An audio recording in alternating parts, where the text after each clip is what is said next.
you're considering moving to another country, or you're wondering what your life is going to look like when you do take this leap, if you're planning on doing it, I just wanted to make a video that can maybe give you some insight as to how you might change. I think a lot of us who move abroad do so in an effort to change our lives in some capacity.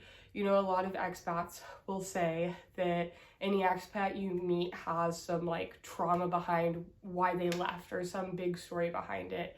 And I think that that's true for most of us. For me, a little bit of background: when I was 23 years old, I was well into my second year of teaching. I had a master's degree in education. I had a bachelor's degree in English literature. I had always wanted to be an English teacher. And I was working in my second school. Like, I had worked in a school in Houston, Texas my first year, and now I was working in Washington, D.C. I just moved, 1,000 miles across the country, moved away from Texas for the first time. I, was in a relationship that was like a 2-year-long, very serious relationship. And in the span of like a couple months, I basically ended up quitting my job, not even mid-year. I did not even make it to Christmas break with that school. I ended up going through a breakup with someone that I frankly thought I was going to spend the rest of my life with, and it was very unexpected. And I ended up deciding to move abroad despite the fact that I had never set foot outside of the US. I didn't even have a passport when I made this decision to move to France. And furthermore, I was going to move to France for the purpose of moving in with a family of strangers that I had met on the internet. So it's been a grand adventure, to say the least, but it's definitely been the best decision I've ever made. And ooh, I'm already getting emotional talking about this. Yeah, I mean, there's a lot that goes into that backstory, and that period in my life could take up, multiple other videos. So I'm not gonna go too into depth about this huge period in my life that led to me moving abroad, at least not in this video. But the biggest contributing factor to why I quit my teaching job, really what I think of as my teaching career, and moved to France, was because of the unsustainability of the job I was working in, of education in America in general. I found it to be a very toxic and unsustainable environment. I tried, 2 different schools, and there's a lot of things I would have done differently along the way. I knowingly picked schools with student populations that had lots of challenges because I had a little bit of a hero complex, as a lot of people in education do.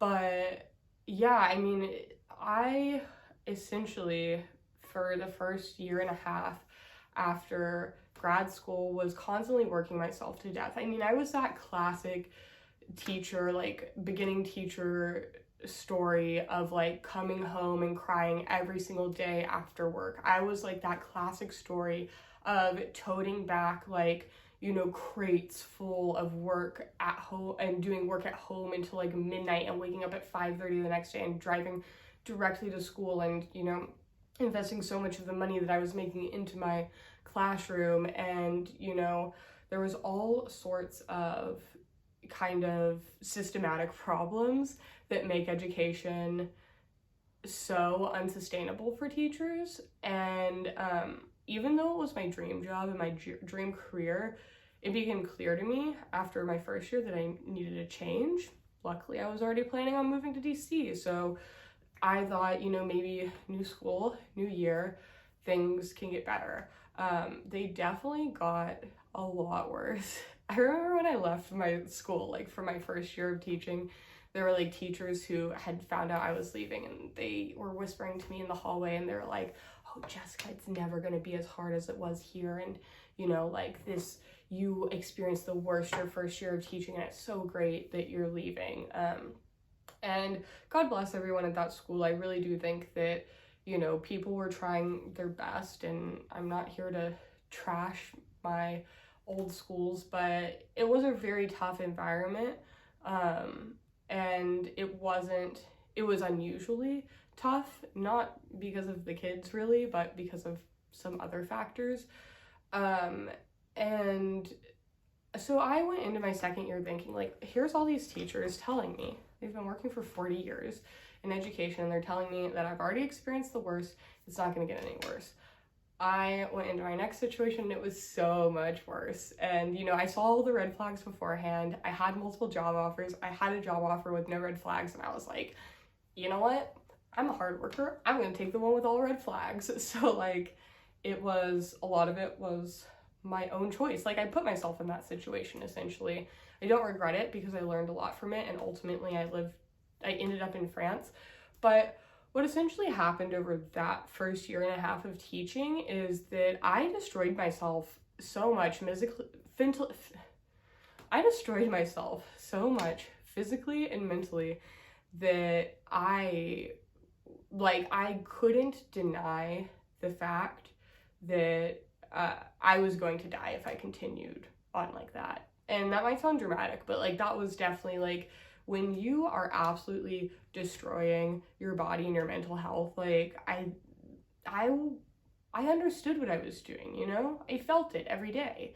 And I knew that that could not continue on for 40 years, not even 20 years, probably not even a decade, you know?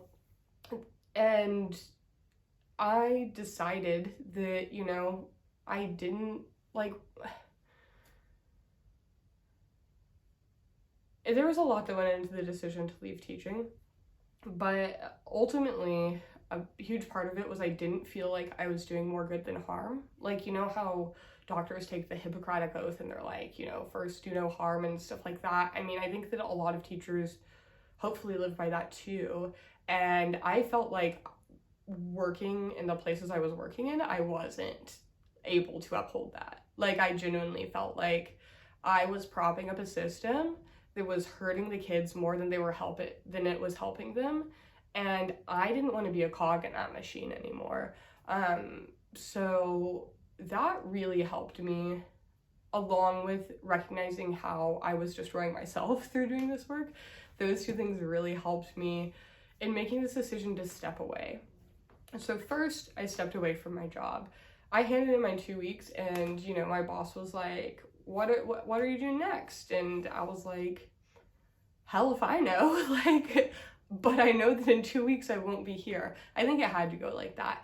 I could not think of the future because I was so burnt out. Like, I was so severely burnt out that first I needed to step away before I could even think of what I wanted to do next. But the one thing I did tell her was I was not going to a different school, because I think that a lot of schools that are looking for teachers halfway through the school year, they have some sort of situation going on. It's not normal for teachers to leave halfway through the school year. And, you know, a lot of times it's a sign that there are problems, even if it's someone leaving like because of a marriage or because of like something. Generally that's planned for in some capacity. You know, good schools operate on kind of I shouldn't say good schools, stable schools that really have their stuff together tend to operate on a yearly hiring practice. So I knew I wasn't going to go put myself back in potentially a worse situation like I'd done going from year 1 to year 2 in teaching. And so once I got home from handing in that resignation letter, it was like a weight lifted from me, and I was able to finally see potential in my life and figure out what I wanted to do next. And I had a lot of dreams, but the one that seemed kind of like the best decision to make at the time was to become an au pair and to move abroad. For those of you who don't know, an au pair is basically like a young person, typically like 95% of the time, a young woman who goes and lives with a foreign family to help take care of their kids, get a little bit of cultural and language immersion. And it's kind of like this symbiotic relationship where you're like kind of part nanny, part English teacher, but like both of those things taken down a bunch of notches, you know, in the proper au pair situation. You're kind of like this big sister vibe going on, and it's kind of like being an exchange student, but instead of paying to do it, you get paid for it. And so to me, as someone who had always wanted to travel, who had always wanted to live abroad, who had taken French for 2 years in university and still didn't know any French, like that was something that I definitely wanted to do. I'm gonna get some water.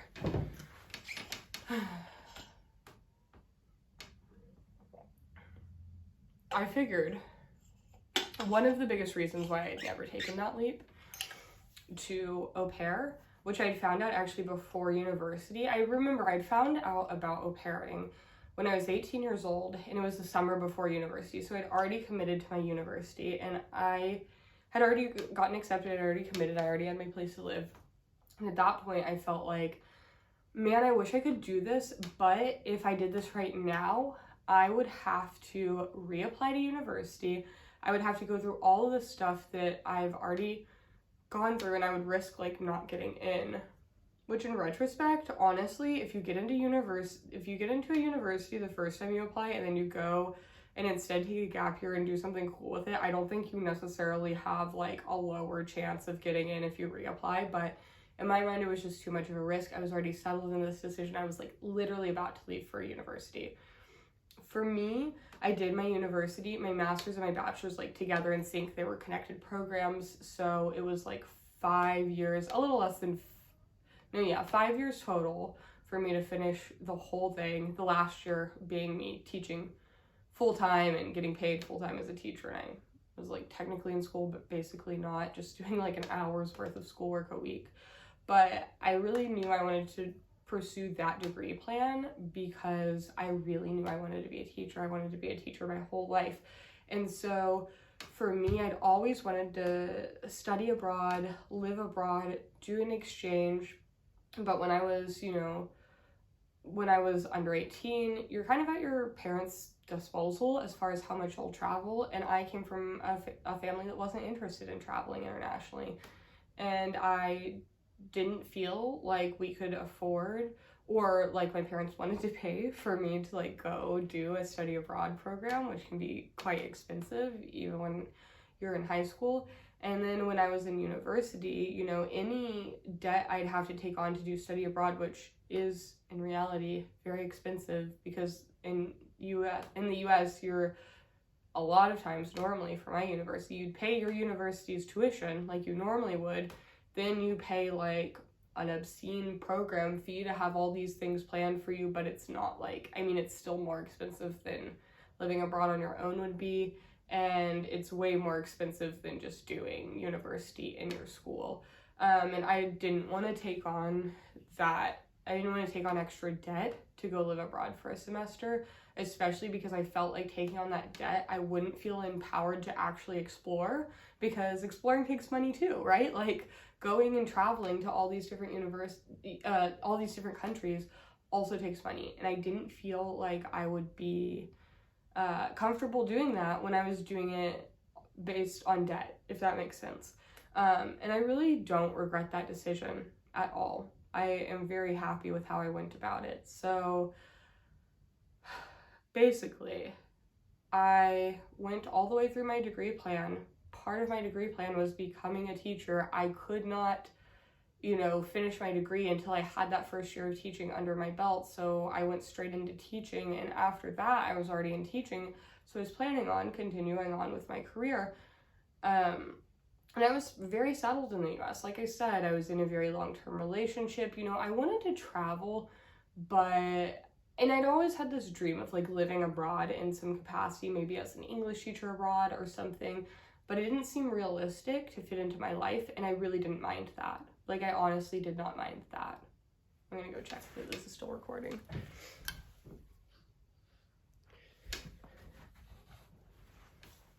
So,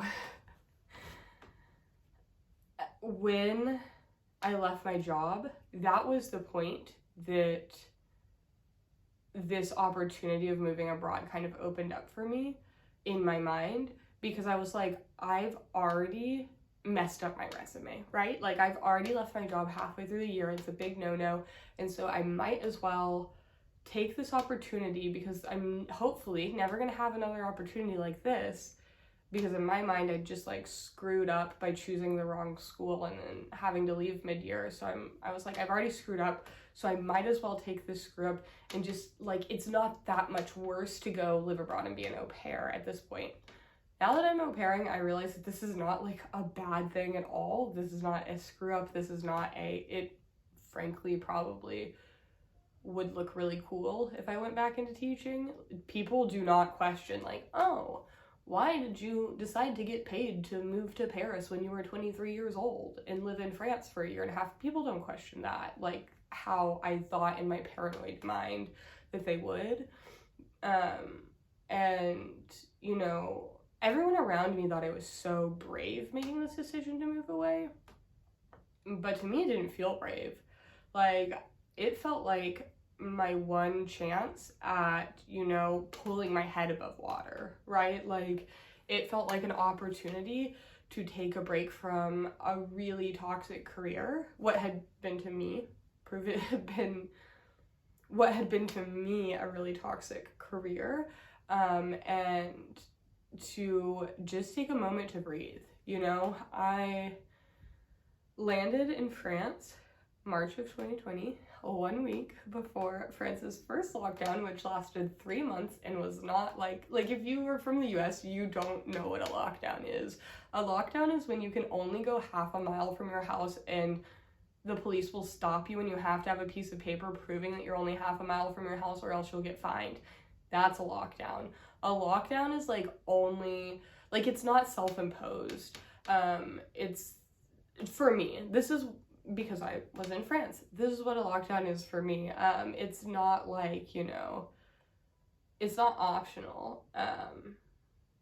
Anyways, that was a whole side rant. So yeah, I got to France 1 week before our first confinement started, and people are like, oh, isn't that so hard? Isn't that so whatever? And to be completely frank, being locked in a house for 3 months, working only 3 hours a day and having nothing to do but lay in bed, sit with myself, read, and walk up and down our extraordinarily long driveway was anything but hard. It was like exactly what I needed. In my mind, I think of it as like a retreat, like a healing, like if I could recommend anything for burnout, it would be to like go live with an exceptionally kind family and be locked inside your house along with the rest of the world, so there's absolutely no FOMO, and be required to sit and do nothing. I think that it was the best thing to happen to me at that point. And I know that wasn't what COVID was for a lot of people, and obviously I'm not diminishing the negative effects that COVID has had on a lot of people's lives, but for me, that was exactly what I needed at that moment. My initial commitment to au pairing was 6 months.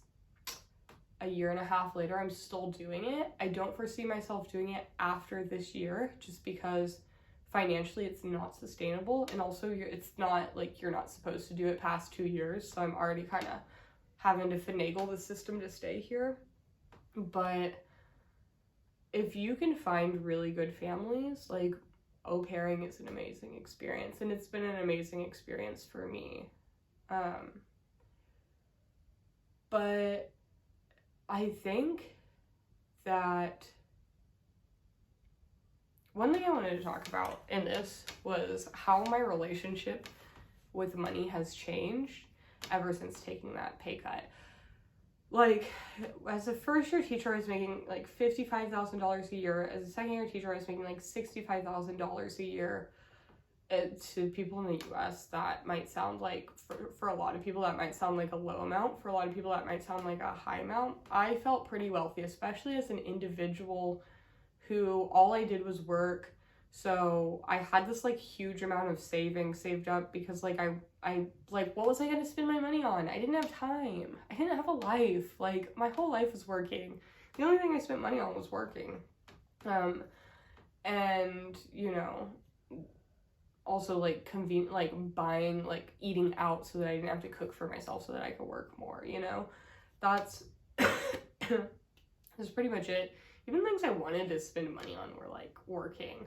Like I wanted a walking desk so that I could like exercise and work at the same time. I still kind of want, but like, oh my God, literally so American. I was like American to the max when it came to my relationship with work. Stepping away from that job because I had so much savings wasn't really that financially scary, because, you know, I'd been paid well and I hadn't needed that money. Like, I hadn't needed to be paid that much, clearly, because I had so much savings. I mean, saving is good. You should be saving. You should be investing. I also wasn't, like, paying down my debt anything more than was required, like my student debt at that time or anything like that. But I wasn't concerned because I knew I could make that money last for like, I mean, at least 6 months to a year that I had. And so I was like, you know what? I'm going to do this thing where I go and I move to France and I'm not going to get paid good money for it. Like, it's actually going to be kind of a bad salary, but my housing is going to be paid for, my food is going to be paid for, my transportation is going to be paid for, my phone is going to be paid for, my healthcare is going to be paid for, like, for the most part, you know, especially living in France. I mean, the French government pays for my healthcare for the most part. And, yeah, so in exchange for like a small amount of pocket money, like 400 euros a month,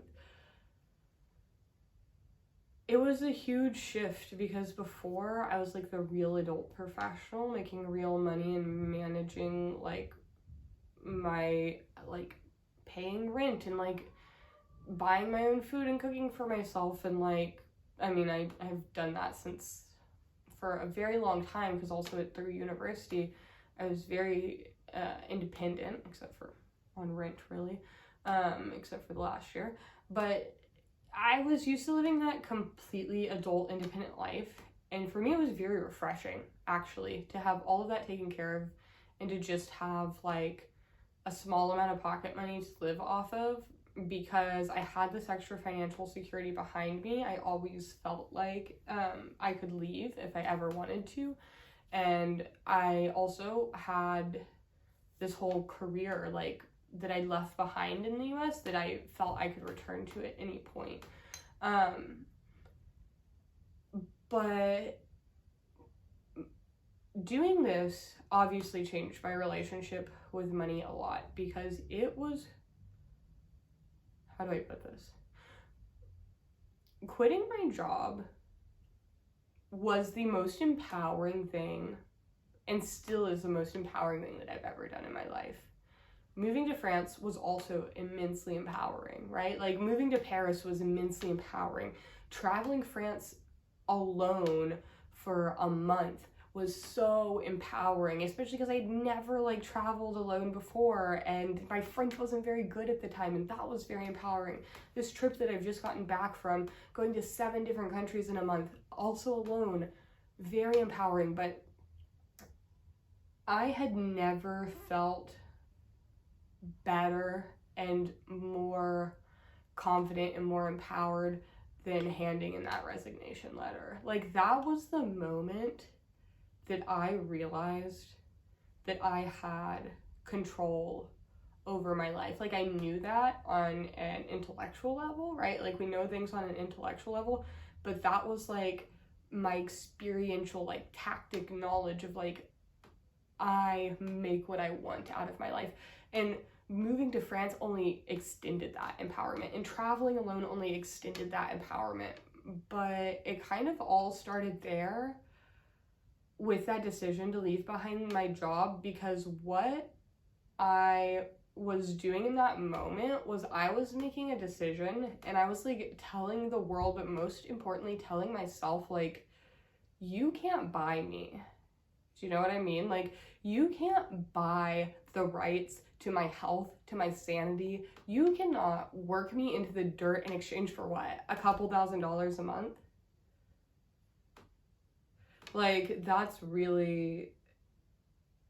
I had seen people that I really loved in my life be destroyed by their work and be consumed by their work and be afraid to leave their work. and I never wanted to like fall into that sunk cost fallacy. And I think that growing up seeing that happen to other people, and knowing that I didn't want that to happen to me. That was a huge element of what made me able to take that leap. When it's not like it all happened at once. It's not like I made this leap and I moved to France and my relationship with work and money and things like that immediately changed. You know, it's still evolving. Even just a couple months ago, I was just overwhelmed by this feeling of like, I need to move back to the US and I need to get back into teaching and I need to make, you know, this much money and I need to hustle so that I can invest, so that I can buy a house, so that I can, you know, invest in stocks, so that I can have security, so that I can retire one day. But living in Europe, and I'm just going to say Europe in general because there's a lot of commonalities between these countries, even though they're all different. There's like a commonality in the way life operates here that I don't think is unique to France. Living in Europe and traveling Europe has made me realize that like I don't need that life, right? Like I don't actually need to work like a dog for 60 years in order to be able to afford surviving into old adulthood, you know what I mean? Like I don't need to work my life away in order to survive. I think there's this element of living abroad that obviously expands your perception of what's possible, right? Like, I think it's kind of like taking, okay, how do I put this? I'm a big believer in experiential knowledge, in like tactic knowledge. I think a lot of things you can be told over and over again, and you can say you believe these things like, oh, there are more important things than money, and like, oh, like, you know, I want to work to live and not live to work, and you can say all those things, but there's no substitution for the experiences that actually settle those truths deeply into your bones. Do you know what I mean? Like, and I'm a big believer in the fact that you cannot deny the reality of your own lived experience, and that is why lived experience is so powerful. Before, when I was in the US, I really had the feeling that it's like, yeah, the healthcare situation here is like kind of scary, and like it would be really nice if we had like more affordable healthcare, but like that's kind of a pipe dream, right? Like the attitude that I think of a lot of Americans have towards this very big problem that we're always grappling with in our country, which is healthcare. Now that I've lived in France, I cannot believe that it's impossible to have reasonably priced, socialized, good healthcare, right? Like, because I've experienced it. I can no longer, and I mean, I've lived in France for 1.5 years. It's not that this country has some sort of superpower to be able to pull that off.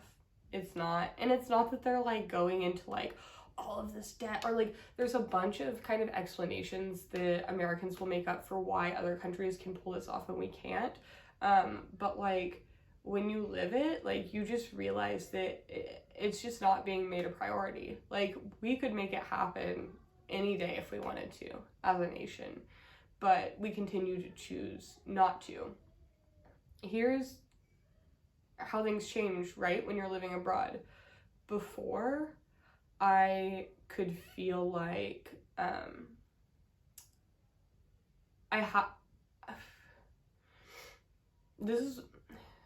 gonna try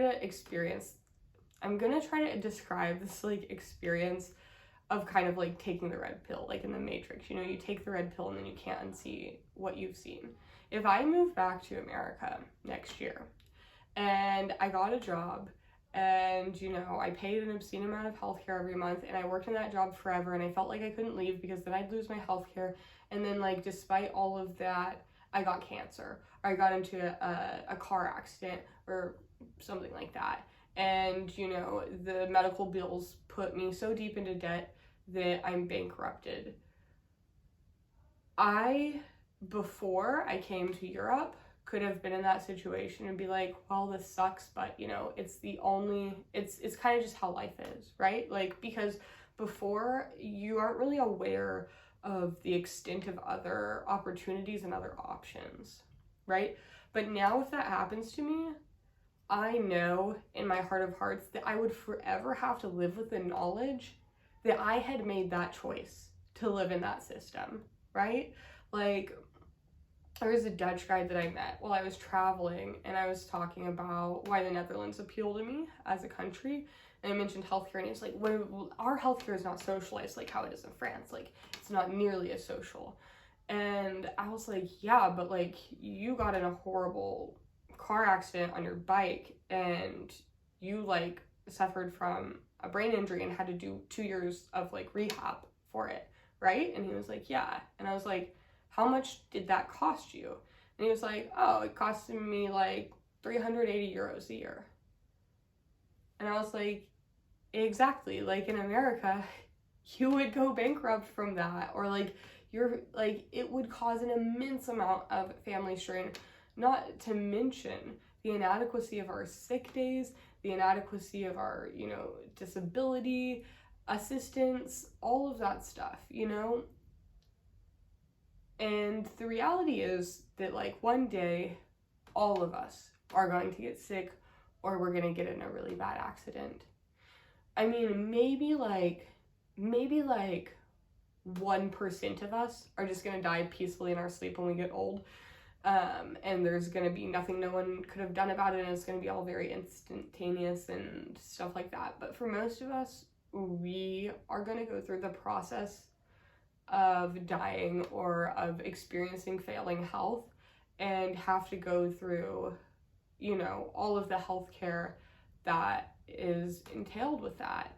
And a lot of us, you know, will go through that experience multiple times in our life of getting sick, getting into bad accidents, even like not so bad accidents, like breaking a leg or something like that can have a significant financial impact.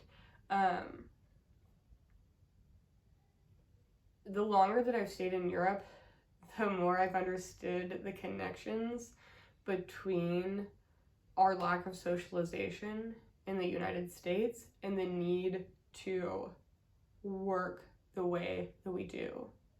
Like, we almost need to have this unsustainable work culture because that's the only thing that makes it possible for us to survive. I think that hard work is like one of the number one American values. Like, if you have to kind of break down what Americans value the most, I think hard work is high up there. Living in France has really opened my eyes to the fact that that does not need to be the case, because I think that French people would even acknowledge this. I think that any person, like expat that's lived in France, I think that Europeans who have traveled to France a lot, are familiar with the French culture, can attest to the fact that hard work is not a value in France. Like, it's not considered admirable to work yourself to death. It's considered maybe a little bit insane. It is considered, in large part, admirable to put your energy towards finding ways to like not do your job. That's very socially normal here. There's no consequence for just like being slow at work for the most part. I mean, of course this is changing with more international corporations, and it depends on the kind of job you have, but it's very socially acceptable here to be inefficient. It's very socially acceptable here to work short hours. In France, like 35 hours a week is full time. There's a lot of protection around workers, and, you know, I think it's like minimum 5 weeks holiday here, but a lot of people get quite a lot more holiday than that. And it's just, yeah, I can no longer, there are a lot of things that I can no longer believe in. There are a lot of things in America that we accept as inevitable, or we accept as just part of the fabric of reality, that when you go to another country, you realize is not actually a part of the fabric of reality. It's a choice that we're actively making, but we're doing we're making that choice so consistently, and it's so ingrained in us, and it's so normal to our way of life that it doesn't feel like a choice, right? Because we've never been exposed to any alternative. So I just kind of cut off in the video, but I'm gonna leave my thoughts there for now. Those are just some of my reflections on living abroad. If you have any questions, you can feel free to leave them in the comments. If you enjoy content about living abroad, feel free to subscribe. And yeah, I hope y'all have a great day.